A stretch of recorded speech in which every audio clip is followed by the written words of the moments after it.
AP మంత్రి నారా లోకేష్ దక్షిణ Korea tour కొనసాగుతోంది. ఏపీకి పెట్టుబడులే లక్ష్యంగా మంత్రి నారా లోకేష్ టూర్ కొనసాగుతోంది.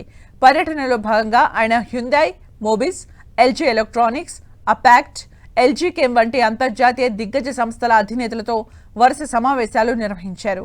విశాఖకు R&D సెంటర్, శ్రీ సిటీలో 5,000 కోట్ల భారీ ప్లాంట్, కాకినాడ, మూలపేటల్లో ప్రపంచ స్థాయి ఇంధన ప్రాజెక్టులే లక్ష్యంగా సాగిన ఈ పర్యటన ఏపీ పారిశ్రామిక ప్రగతిలో ఒక మైలురాయిగా నిలవనుంది. ఈ టూర్లో ఏపీని గ్లోబల్ సెమీ కండక్టర్ ఈవీ హబ్గా నిలబెట్టడమే లక్ష్యంగా కీలక అడుగులు పడ్డాయి.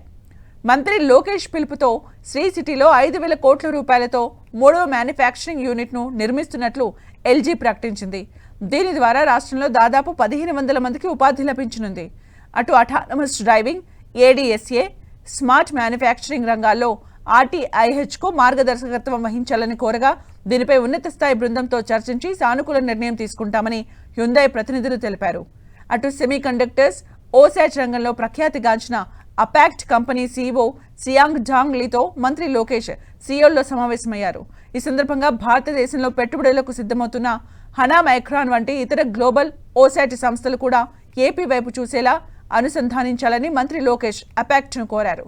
సెమీ కండక్టర్ కార్యకలాపాలలో ఏపీ యువతకు ఉపాధి దక్కేలా ఏపీ SSDCతో కలిసి నైపుణ్యాభివృద్ధి కార్యక్రమాలు చేపట్టాలని ప్రతిపాదించారు.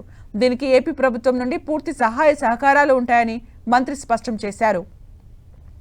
ఇక భారత్లో సమగ్రమైన ఈవీ, బ్యాటరీ పవర్ స్టోరేజ్ పర్యావరణ వ్యవస్థను సృష్టించేందుకు క్యాథోడ్ యాక్టివ్ మెటీరియల్ సెల్ తయారీ కేంద్రాన్ని ఏర్పాటు చేయాలని లోకేష్ కోరారు.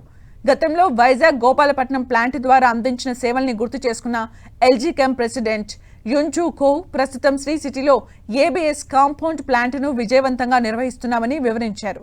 మంత్రి లోకేష్ అందించిన తాజా ప్రతిపాదనలపై ఉన్నత స్థాయి కమిటీలో చర్చించి త్వరలోనే నిర్ణయం తీసుకుంటామని హామీ ఇచ్చారు.